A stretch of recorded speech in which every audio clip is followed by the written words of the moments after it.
খারাপ সময়টা হয়তো অতীত হয়ে যায়, কিন্তু মানুষের খারাপ ব্যবহারটা কখনো অতীত হয়ে যায় না।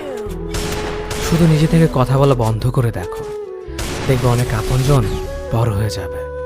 আসলে কেউ আপন হয় না।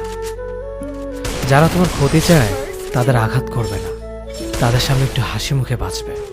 দেখবে তুমি আঘাত করলে যা কষ্ট পেত, ওরা তার থেকেও বেশি কষ্ট পাবে। যত মিশবে ততই মানুষ চিনবে। অভিনয় যে কত প্রকার হয় তা বুঝতে পারবে। সবাইকে তোমার সত্যতা জানানোর দরকার নেই। যে যা ভাবে তা নিয়ে সমালোচনা করতে হবে। বেঈমান মানুষগুলো কখনো অপরিচিত মানুষ হয়, খুব কাছের মানুষগুলোই বেঈমান হয়। পাতা ঝরার আগে পাতার রং বদলে যায়, আর মানুষ বদলানোর আগে কথা বলার ধরন বদলে যায়। মন কখনো ভাঙে না, যেটা ভাঙে সেটা হলো বিশ্বাস। কেউ যদি তোমার সাথে কথা বলা বন্ধ করে দেয়, তাহলে বুঝে নিও তোমার পিছনে তারা তোমার নিন্দা করা শুরু করে দিয়েছে। ভুল মানুষের কাছে প্রত্যাশা রাখি বলে আমরা দুঃখ পাই বেশি। আপনি যতই নরম মনের মানুষ হবেন, ততই আপনি অন্যদের কাছ থেকে ক্ষত বিক্ষত হবেন।